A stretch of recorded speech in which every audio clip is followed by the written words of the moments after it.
पुढे आलेला आहे. कुंपणच शेत खाते आहे.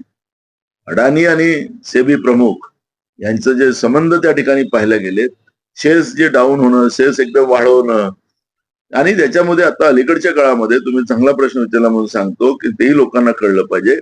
बँकेत पैसे आम्ही टाकतो किंवा बँकेतून पैसे काढायचे तर त्याला टाकायलाही पैसे लागतात आणि काढायलाही पैसे लागतात.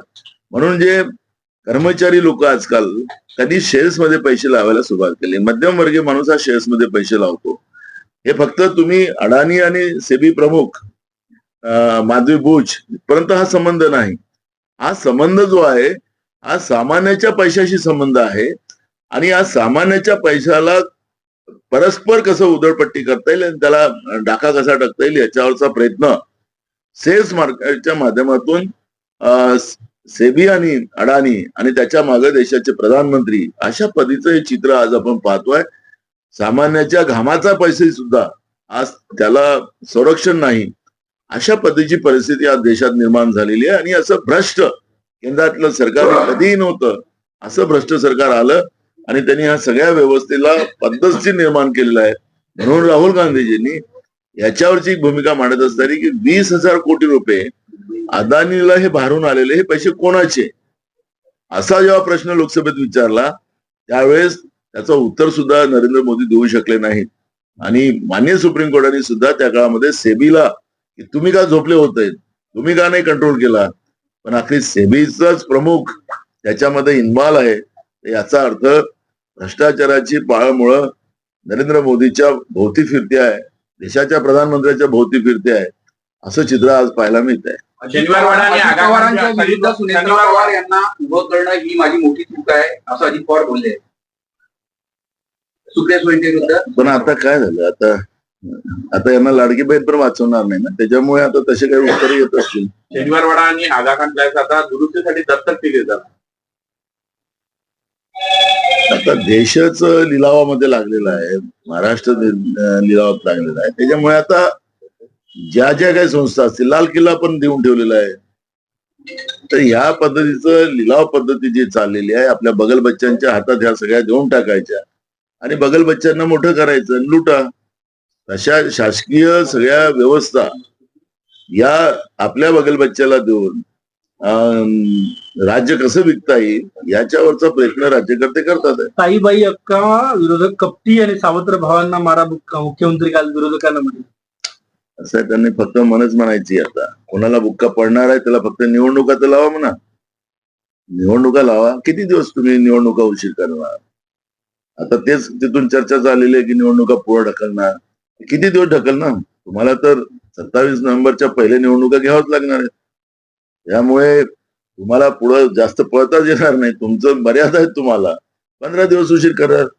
एक बकरी बद्दल चांगलं म्हटलं जाते, ते ईदच्या बकऱ्याचं, तर ते मला काही ते म्हणायची नाही आहे. पण जनतेने निर्णय करून घेतलेला आहे महाराष्ट्राच्या की महाराष्ट्राच्या या महाभ्रष्टाचारी महायुतीच्या सरकारला सत्तेतून बाहेर काढणं हाच महाराष्ट्राच्या लोकांनी घेतलेला निर्णय आहे. तो अनेक सर्वेमध्ये आपल्याला पाहायला मिळतो. हे कसं यांचं तुम्हाला सांगतो, हे लाडकी बहीण नाही, लाडकी खुर्चीसाठी यांची सगळ्या आटापिटा चाललेला आहे. आणि त्या लाडक्या खुर्चीमुळे या सगळ्या आटापिटा करून लाडक्या बहिणीचा अपमान करणं आणि ज्या पोलीस आता भरत्या चालू आहेत त्याच्यामुळे आमच्या त्या भगिनी मुली आमच्या बहिणी कशा त्या भरतीच्या काळामध्ये पावसामध्ये भिजतात आहेत, त्यांच्या रस्त्याच्या ओट्याला राहावं लागतंय. बस स्टँड, रेल्वे स्टेशन मध्ये आपल्याला त्यांना पाहतोय. आम्ही सरकारला त्यावेळेसही सांगितलं होतं की तुम्ही पावसात भरती करू नका आणि करत असाल तर तुम्ही त्यांच्या व्यवस्था करा, पण तशी व्यवस्था केली नाही. तर यांची लाडक्या बहिणीपेक्षा यांची लाडकी खुर्ची योजना आहे हे आता जनतेला कळलेलं आहे. भाऊ, माजी मंत्री लक्ष्मण ढोबळे यांनी सगळे नियम वापरून पीएचडी परीक्षेसाठी अपिअर झाले. अगदी त्यांनी दिव्यांगांचं प्रमाणपत्र म्हणजे आयडेंटिटी कार्ड देऊन वेगळ्या परीक्षा केंद्र सुद्धा त्यांच्याकरता होतं आणि अनेक नियम पीएचडी परीक्षा देताना त्यांनी वापरलेले आहेत. मला एकच तुम्हाला पुन्हा प्रश्न विचारायचा आहे. लक्ष्मण ढोबळे साहेबच नाही, महाराष्ट्रामध्ये शिक्षण व्यवस्थेचं 3-3 वाजवलेलं आहे. अनेक कोचाळे, आपल्या नागपूरचं कोचाळे एक होतं ना प्रकरण, असे महाराष्ट्रामध्ये कोचाळे निर्माण करण्याचं काम हे लोक करतात आहे. शिक्षण व्यवस्थाच कोलॅप्स करून टाकलेले आहेत. व्यवस्थित जे शिक्षण होतं त्याला 2020-21चं जे नरेंद्र मोदीचं शैक्षणिक धोरणामध्ये त्याला पूर्ण कोलॅप्स केलं आणि म्हणून आता या सगळ्या शाळा बंद करायला निघालेत हे लोक. आता पीएचडी पासून सगळ्या लोकांना खाली, पीएचडी केली तर काय दिवे लावणार आहे का असे म्हणणारी लोक या सत्तेमध्ये बसलेली आहेत. त्याच्यामुळे ढोबळे साहेब काय आता ते त्यांना विचारा ते त्या याच्यातच आहे तर ते आता पीएचडी करून त्यांच्या म्हणण्याप्रमाणे काय दिवे लावणार आहे, पण कशाला बोगसगिरी करायची.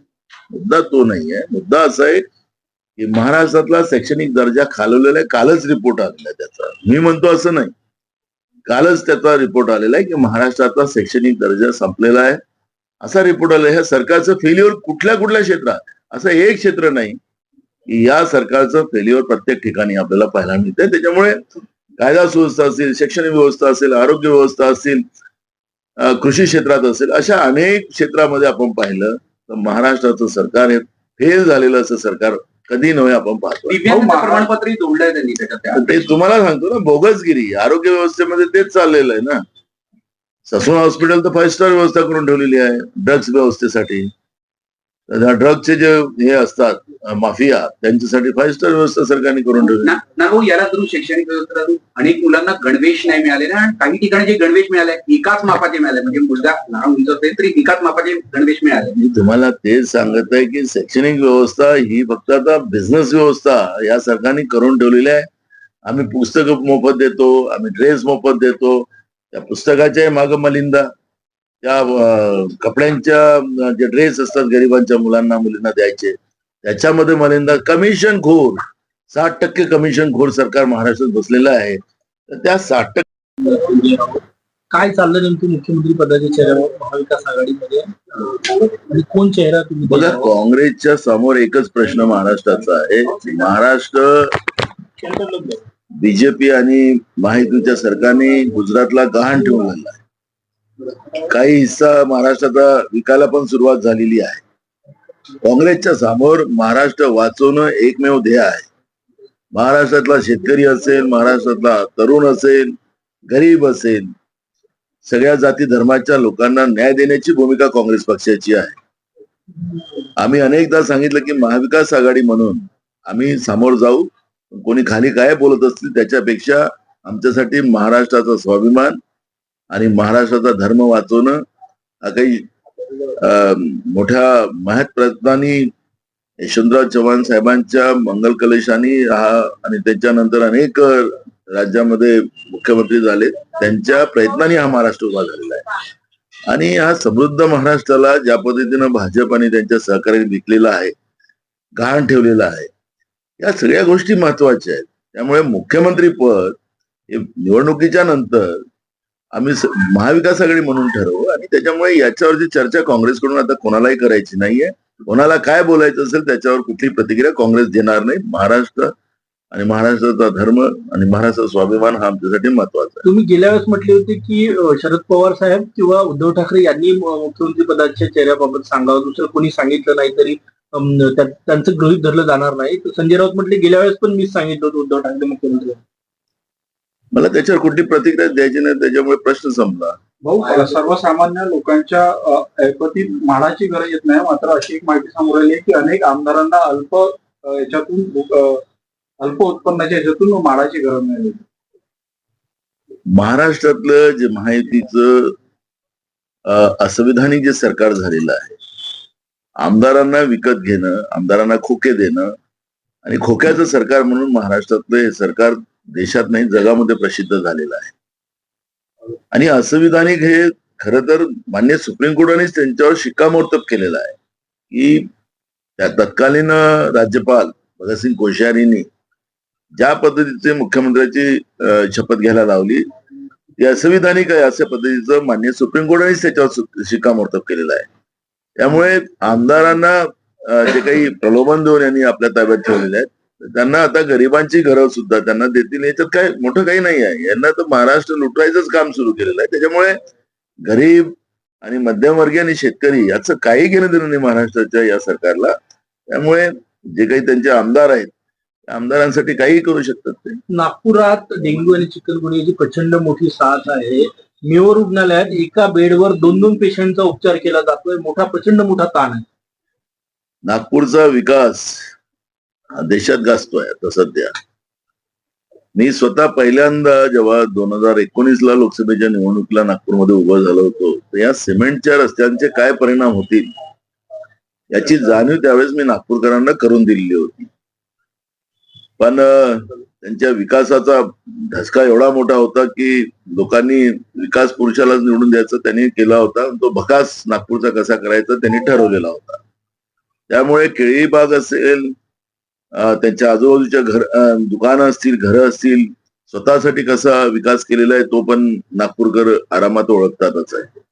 परवा नागपूरच्या सर्वसामान्य लोकांनी आम्हाला सिमेंटचे रस्ते आता नागपूरला नकोच आणि आमचं नागपूर वाचवा हे हाक अगर नागपूरकर देत असतील तर मी 2019 मध्ये जी भूमिका मांडली होती त्याला आता नागपूरकरांनी समर्थन दिलेलं आहे. ज्या पद्धतीनं नागपूर एका पाण्यामध्ये या शहरामध्ये नाव चालतं आणि लोकांच्या घरामध्ये पाणी घुसून त्याचं अतोनात नुकसान होते, दुकानांचे अतोनात नुकसान होते, हे आपण सगळ्यांनी पाहिलेलं आहे.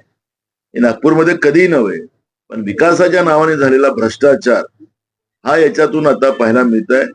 नागपूर सारखं शहर एक ग्रीन सिटी म्हणून आमच्या, जसं ऑरेंज सिटी म्हणून आमच्या नागपूरची ओळख आहे, तशीच ग्रीन सिटी म्हणून आमच्या नागपूरचा गौरव अनेकदा झालेला आहे. पण विकासाच्या नावाने सगळी झाडं म्हणजे ग्रीनरी आपल्या नागपूरमधून उद्ध्वस्त करण्याचं पाप सुद्धा नुसत्या भ्रष्टाचाराच्या पोटी इथल्या राज्यकर्ते जे सत्तेत आहेत त्या लोकांनी केलेलं आहे आणि हे आता नागपूरकरांना कळलेलं आहे. मेओमध्ये आणि गंभीर त्याचेच परिणाम आज त्या घाणीच्या साम्राज्यामुळे आज मोठ्या प्रमाणात डेंग्यू, चिकनगुनिया या सगळ्या आजाराला नागपूरकरांना पुढे जावं लागतंय. त्याच्यामध्ये अजून पुन्हा आहे की या भाजपच्या सत्तेने प्रशासक आणि सरकार आणि त्याच्यामधला महानगरपालिका, नगरपालिका, जिल्हा परिषदचा जो दुवा होता जनतेचा, डायरेक्ट लोकप्रतिनिधी त्यांच्या संपर्कात राहायचे आणि तिथून विकासाची कामं व्हायची. पण गेल्या 3 वर्षामध्ये महाराष्ट्रामध्ये स्थानिक स्वराज्य संस्थांच्या निवडणुका या लोकांनी घेतल्या नाहीत आणि त्याच्यामुळे सामान्य जनतेचा जो कररूपी पैसा जातो त्या पैशाचा उपयोग होण्यापेक्षा तो पैसा शासन आणि प्रशासक या भ्रष्टाचारामध्ये जातो आणि त्याच्यामुळे सामान्य लोकांना आता आजाराच्या पुढे जावं लागतंय. आणि तुम्ही म्हणालात त्याप्रमाणे मेडिकल कॉलेज असेल, मेओ असेल, हे दोन्ही शासकीय हॉस्पिटलमध्ये किड्यामाकोड्यासारखी लोक त्या ठिकाणी ठेवली जातात. तिथे कॅपॅसिटी नाही, मोठ्या प्रमाणात त्याच्यावर भार आलेला आहे, त्यांच्याजवळ डॉक्टर्स नाहीत, औषध नाहीत, स्टाफ नाही, अशी परिस्थिती आज नागपूरमध्ये आहे. हे नुसतं नागपूरचं लक्षण नाही तर संपूर्ण महाराष्ट्रामध्ये आरोग्य विभागाचे व्यवस्थेचेही 3-13 वाजलेले आपण पाहतोय. फक्त या भ्रष्टाचारासाठी जे प्रशासक आणि सरकार ही योजना जी सरकारने चालवली आणि स्थानिक स्वराज्य संस्था संपवल्या त्याचा हा परिणाम सामान्य जनतेला महाराष्ट्रात भोगावा लागतो. विरोधक म्हणून तुम्ही आवाज उठवणार की सर्वसामान्य लोक मरत एका बेडवर 2-2 गरीब लोकांचे उपचार. आम्ही आता नागपूरमध्ये आता येत्या 22 तारखेला आम्ही एक मोठा मोर्चा करतोय. त्याच्यामध्ये 2 गोष्टी आहेत. बरं, पूर्ण महाराष्ट्रात करतो आम्ही. सेबीच्या माध्यमातून जे काही घोटाळा आता हिडनबर्गच्या माध्यमातून पुढे आलेला आहे, कुंपणच शेत खाते आहे. अडाणी